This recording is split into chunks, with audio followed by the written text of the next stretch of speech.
சாய் பக்தர்களுக்கு என் அன்பு வணக்கங்கள். ஓம் சாய்ராம். என் அன்பு குழந்தையே, உன் சாயப்பா நான் தலைப்படாக அடித்துக் கொண்டேன். கேட்பாயா, இப்படி ஒரு விஷயத்தை இந்த பெண்ணிடம் பகிர்ந்து கொள்ளாதே என்று நான் எத்தனை முறை உனக்கு சொன்னேன் என்பதனை நீ மறந்து விட்டாயா? இது போன்ற பெண்களை எல்லாம் காண்பது மிகவும் அரிதான ஒரு காரியமாகிவிட்டது. ஏனென்றால் இவர்கள் செய்வது போல ஒரு காரியத்தை செய்ய எந்த ஒரு பெண்ணும் துணிய மாட்டாள். இப்பேற்பட்ட ஒரு விஷயத்தை செய்வதற்கு தயாராக இருக்கின்ற இவளிடம் நான் சொல்லக்கூடாது என்று சொன்ன விஷயத்தை நீ சொன்னது இப்போது உன் வாழ்க்கைக்கு எதிராக வந்து நின்று கொண்டிருக்கிறது. உன்னுடைய வாழ்க்கை இனிமேல் உன் கைகளில் வர வேண்டும். அப்படியென்றால் உன் சாயப்பா சொல்வதை உடனடியாக செய்து உன் வாழ்க்கையை நிச்சயமாக நீ காப்பாற்றிக் கொள்ள வேண்டும். என்ன நடக்கிறது, ஏது நடக்கிறது என்பதனை நீ உணர உனக்கு நிச்சயமாக இனி எதுவும் புரியாது. ஏனென்றால் நீயாகவே இழுத்துச் சென்ற விஷயம் அல்லவா? நீயாகவே இழுத்து கொண்ட விஷயம் அல்லவா? அப்படி இருக்கும் பொழுது இதையெல்லாம் என்னவென்று நிச்சயமாக என் குழந்தையை நீ சொல்லிவிட வேண்டும். உன்னோடு நான் இருக்கின்ற இந்த நேரங்கள் எப்பொழுதும் உனக்கான மாற்றத்தை நிச்சயமாக ஒரு சேர உன் கைகளில் கொண்டு வந்து கொடுக்கும் என்பதனை நீ மறந்து விடாதே. என்ன நடந்தது, ஏது நடந்தது என்று சொல்லி நீ இனிமேலும் கலங்க வேண்டாம்.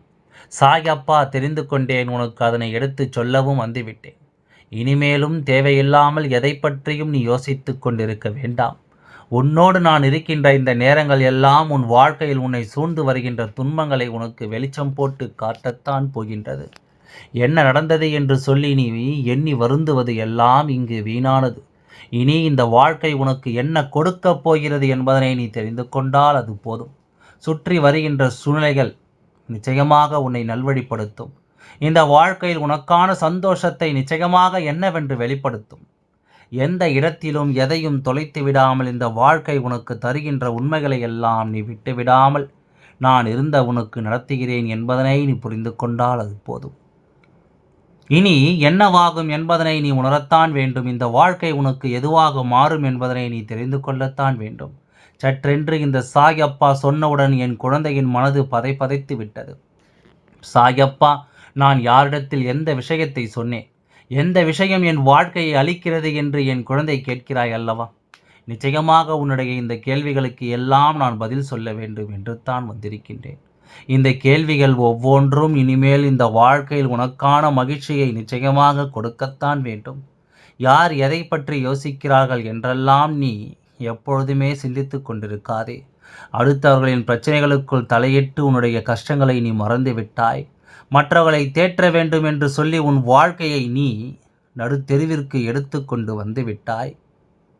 உன்னோடு உனக்கான ஒவ்வொரு விஷயங்களையும் நான் உறுதியாக சொல்லும் நேரம் இதுவெல்லாம் என்னவென்று நீ புரிந்து கொள்ளாமல் நீ மற்றவர்களுக்கு ஆறுதலை தேடுகிறேன் என்று சொல்லி உன் வாழ்க்கையில் இருந்த அத்தனை ஆறுதல்களையும் நீ நிச்சயமாக விட்டுவிட்டாய் என்பதுதான் உண்மை. என்ன நடந்தது, ஏது நடந்தது என்று சொல்லி இனிமேலும் நீ வருத்தம் கொள்ளாதே. இனி உன்னை சுற்றி இந்த வாழ்க்கை என்ன கொடுக்கும் என்பதை நீ சரியாக தெரிந்து கொள்ள வேண்டிய நேரம் உனக்கு வந்துவிட்டது. சாயப்பா சொன்ன இந்த பெண் யார், நீ எந்த விஷயத்தை இடத்தில் சொன்னாய் என்று உனக்கு நான் சொல்லவா? என் அன்பு குழந்தையே, வாழ்க்கையில் நாம் பொதுவாகவே எந்த ஒரு விஷயத்தையும் மற்றவரிடம் பகிர்ந்து கொள்ளக்கூடாது. அதிலும் குறிப்பாக உன்னுடைய வாழ்க்கை துணையை பற்றிய விஷயங்களை யாரிடத்திலும் ஒருபோதும் நீ பகிர்ந்து கொள்ளவே கூடாது. ஏனென்றால் வாழ்க்கை துணை என்பது நமக்கும் அவர்களுக்கும் இடையில் இருக்கின்ற ஒரு தனித்துவமான விஷயங்கள் எப்பொழுதுமே அதிகமாக இருந்து கொண்டிருக்கும். இருவருக்கும் இடையில் எப்பொழுதும் ஒரு ரகசியம் என்பது இருந்து கொண்டே இருக்கும். இதை நாம் எப்பொழுதும் யாரிடத்திலும் சொல்லிவிடக்கூடாது. ஒருவேளை அதை நாம் சொன்னால் அவர்களுக்கு உனக்கும் இடையில் இருக்கின்ற அந்யோன்யம் அழிந்துவிடும். இருவருக்கும் இடையில் இருக்கின்ற பரஸ்பரம் நிச்சயமாக குறைந்துவிடும். எவ்வளவுதான் இந்த வாழ்க்கை என்ன கொடுத்தாலும், இந்த வாழ்க்கை எத்தனை சூழ்நிலைகளை உறுதி செய்து கொடுத்தாலும் உனக்கான மாற்றங்களை எல்லாம் நீ உறுதியாக எப்பொழுதும் பெற்றுக்கொள்ள தயாராக இருக்க வேண்டும். உன்னை சுற்றி வருகின்ற உறவுகள் எல்லாம் போலியானதாகவே இருக்கிறதோ இல்லையோ, உன்னோடு இருக்கின்ற உன் துணையிடம் நீ எதையுமே பெரிதாக எதிர்பார்த்து பழகிவிட்டாய். அதனால் இவரிடத்தில் மட்டும் நாம் எப்பொழுதும் தேவையில்லாத விஷயங்களை நாம் செலுத்திவிடக்கூடாது. அவர்களுக்கு உன் மீது இருக்கின்ற நம்பிக்கை என்றுமே நீ காப்பாற்ற வேண்டும். இந்த வாழ்க்கை உனக்கு தரக்கூடிய மாற்றங்களை ஒவ்வொரு நாளும் நிச்சயமாக நீ புரிந்து கொள்ள வேண்டும். நான் உனக்கு எதை கொடுக்கிறேன் என்பதனை நீ நன்றாக சிந்தித்து பார்த்திருப்பாய். ஆனால் உனக்கான ஒரு நல்லதொரு துணையை நான் இந்த வாழ்க்கையில் கொடுத்திருக்கிறேன் என்பதனை நீ மறந்து விடாதே. இந்த நேரம் இந்த வாழ்க்கை உனக்கு என்ன கொடுக்கிறது தெரியுமா?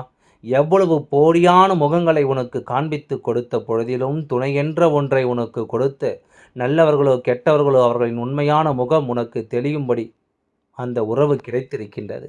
அங்கே துரோகம் இல்லை, வஞ்சகம் இல்லை, எந்த நிலையிலும் உன்னை கைவிட வேண்டும் என்ற எண்ணமும் இல்லை. இப்பேற்பட்ட ஒரு உறவை நாம் நிச்சயமாக காயப்படுத்தலாமா? இவர்களுக்கு மனதில் நாம் வேதனைகளை கொடுக்கலாமா? அவர்களுக்கு இருப்பதிலேயே மிகப்பெரிய வேதனை என்ன தெரியுமா? எப்பொழுது இந்த வாழ்க்கையில் இருக்கின்ற அத்தனை விஷயங்களும் நம்மை கைவிட்ட பொழுதிலும் நம்மோடு இருக்கின்ற துணை நம்மை கைவிடாத நேரத்தில் நாம் அவர்களை பற்றி இன்னொருவரிடத்தில் மன கஷ்டத்தை சொல்கிறோம் என்பதுதான் இருப்பதிலேயே மிகவும் கவலையான ஒரு விஷயம். இது உன் துணைக்கு தெரிய வந்தால் நிச்சயமாக ஒரு நாள் இல்லை ஒரு நாள் மிகுந்த வேதனை அடைவார்கள். எந்த ஒரு விஷயத்தையும் நாம் சரியாக இந்த வாழ்க்கையில் புரிந்து கொள்ள வேண்டும். முதலில் உன்னை சுற்றி நடக்கின்ற விஷயங்களை புரிந்து பிரச்சனைகள் வரலாம், நாளை ஒன்றுமில்லாததாக மாறிவிடலாம். சோதனைகளும் வேதனைகளும் வாழ்க்கையில் வந்தாலும் இவை எல்லாம் ஒன்றுமில்லாததாக நிச்சயமாக மாறக்கூடிய நேரம் இந்த வாழ்க்கையில் உண்டு என்பதனை மறந்து விடாதே.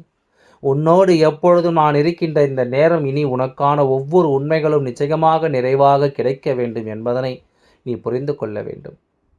சாயப்பா சொல்வது உனக்கு புரிகின்றதா? உன் துணைக்கு உனக்கும் இடையில் இதுவரையிலும் உச்சக்கட்ட பிரச்சனைகள் எதுவும் வந்ததில்லையா?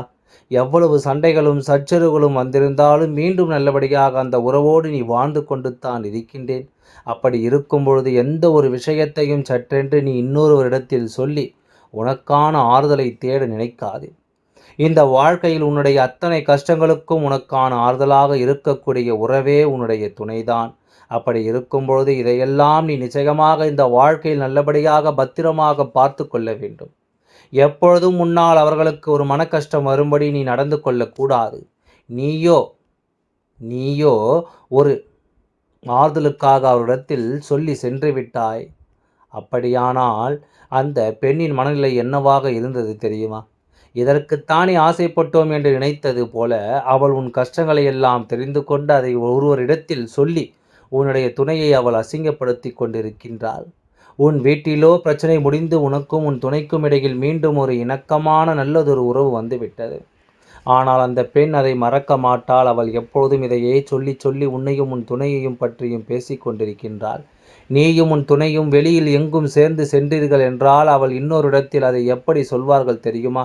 நமக்கு தெரியாத யாரோ இவர்களை பற்றி அன்றும் இவர்களை இத்தனை பிரச்சனைகள் செய்தார்கள், இருவரும் ஒருவரை ஒருவர் வெளியே செல்லும்படி பேசினார்கள். இப்படியெல்லாம் அவர்கள் இல்லத்தில் நடந்தது. இது போன்ற கேள்விகளை எல்லாம் இவர்கள் அவர்களை பார்த்து கேட்டிருக்கிறார்கள். அப்படி இருந்தும் இப்பொழுது சேர்ந்து செல்கிறார்கள் என்பது போல உன்னையும் உன் வாழ்க்கை துணையையும் அவர்கள் கேலி கூத்தாக மாறிவிடுவார்கள். அதனால்தான் குடும்பத்தில் நடக்கின்ற விஷயங்கள் 4 சுவற்றுக்குள் இருக்க வேண்டும். எதையும் அடுத்தவர்களிடத்தில் சென்று நாம் சொல்லக்கூடாது. உன் துணைக்கு தெரியாது இது போன்றெல்லாம் நீ சொல்லி இருக்கிறாய் என்று. ஆனால் என்றாவது ஒரு நாள் அவர்களுக்கு இது போன்ற விஷயங்கள் தெரியும் போது இப்படியெல்லாம் இவர்கள் நடந்திருக்கிறார்கள் என்று புரிய வரும்போது இதையெல்லாம் எண்ணி அவர்கள் நிச்சயமாக வருந்துவார்கள். இத்தனை நாள் வாழ்ந்த வாழ்க்கையும் அங்கே பொய்யாகி போய்விடும். எந்த உண்மையும் இல்லை. வாழ்க்கையில் நாம் எந்த ஒரு விஷயத்தையும் தனியாக செய்யவில்லையே, நமக்கென்ன சுதந்திரமான விஷயங்கள் இல்லாமல் போய்விட்டதே, எல்லாமும் மற்றவர்களுக்கு வெட்ட வெளிச்சமாக தெரிகிறதே என்பது போன்ற ஒரு மனநிலை அவர்களுக்கு வந்துவிடும். உனக்கும் அவர்களுக்கும் இடையில் இருக்கின்ற அந்யோன்யம் அப்படியே குறைந்துவிடும். எப்படியாவது நாம் இந்த வாழ்க்கையிலிருந்து வெளியேற்றி விடலாம் என்கின்ற மனநிலை அவர்களுக்குள் வந்துவிடும். இது போன்ற ஒரு சூழ்நிலையை நீ இப்பொழுது உருவாக்கி வைத்திருக்கிறாய். அவர்களிடத்தில் என்ன நடந்தாலும் என் துணையிடம் மட்டும் இந்த விஷயத்தை பற்றி சொல்லிவிடாதீர்கள் என்று நீ கேட்டிருந்தாய். ஆனாலும் முதலில் அவர்கள் அதைத்தான் வெளிப்படுத்த நினைப்பார்கள். ஏனென்றால் உன் குடும்பத்தின் ஒற்றுமையை அவர்கள் விரும்பவில்லை. உன்னுடைய இந்த பிரச்சனைகளைத்தான் பார்த்து பார்த்து ரசித்திருக்கிறார்கள். இந்த பிரச்சனை எப்பொழுதும் உன் வீட்டில் அப்படியே இருக்க வேண்டும் என்பதுதான் அவர்களின் எண்ணமாக இருந்து கொண்டிருக்கிறது. என்ன நடந்தது என்று சொல்லி என் குழந்தை, இனிமேலும் நீ வருத்தம் கொள்ளாதே. இனிமேலாவது இது போன்ற தவறுகளை செய்யாமல் பார்த்துக்கொள். செய்தது தவறு என்று முதலில் உனக்கு புரிந்ததா? இது போன்ற ஒரு விஷயத்தை நீ செய்யலாமா? உன்னுடைய துணையை பற்றி மற்றவர்களிடத்தில் நீ பேசலாமா? இதனை நீ உணர்ந்திருந்தால் நிச்சயமாக என்றோ இந்த வாழ்க்கை உனக்கான நம்பிக்கையில்லா ஒரு சேர கொடுத்திருக்கும் என்பதனை நீ புரிந்து கொள்வாய். உனக்கான நல்ல மாற்றங்களை எல்லாம் நிச்சயமாக இந்த வாழ்க்கை உன்னிடத்தில் கொண்டு வந்து தந்துவிடும் என்பதனை நீ தெரிந்து கொள்வாய். இனி எதற்கும் கலங்காமல் எந்த நிலைக்கும் நீ வருந்தாமல் உன்னை சூழ்ந்து வருகின்ற விஷயங்கள் எல்லாம் இனிமேலாவது உன்னை இந்த வாழ்க்கையில் பெருமிதப்படுத்தட்டும். ஆசைப்பட்டது எல்லாம் அடைய முடியவில்லை என்று வருத்தப்பட்டது போல நீ விருப்பப்பட்ட துணையை நீ வாழ்க்கை துணையாக ஏற்றுக்கொண்டிருக்கிறாய் என்னும் பொழுது எக்காரணத்தை கொண்டும் இவர்களை நீ விட்டுவிடக்கூடாது. எந்த ஒரு சூழ்நிலையிலும் இவர்களுடைய உறவை நீ இழந்துவிடக்கூடாது. கிடைத்தது பொக்கிஷம் என்பதை புரிந்து கொண்டு இவர்களை உன் வாழ்க்கை முழுமைக்கும் உன்னுடையதாக மாற்ற வேண்டும் என்று நீ விரும்புவாய். ஆனால் நிச்சயமாக எப்பொழுதும் நீ சந்தோஷமாக இருக்க வேண்டும். எப்பொழுதும் உனக்குள் இருக்கின்ற அந்யோன்யத்தை விட்டுவிடாமல் வாழ்க்கையில் இருக்கின்ற உண்மைகளை நிச்சயமாக நீ காப்பாற்றிக் கொள்ள வேண்டும். ரகசியம் என்பது எப்போதும் உன் வாழ்க்கையில் இருக்கத்தான் வேண்டும் என்பதனை மறந்து விடாதே. யாரை பற்றி என்ன பேசினாலும் ஒருபோதும் உன் துணையை பற்றி ஒருடம் பேசிவிடாதே. அவர்களின் மனதில் இந்த செய்தி வந்து சேர்ந்தால் நிச்சயமாக உன் மீது கொண்டிருக்கின்ற நம்பிக்கையை அப்படியே இழந்து விடுவார்கள்.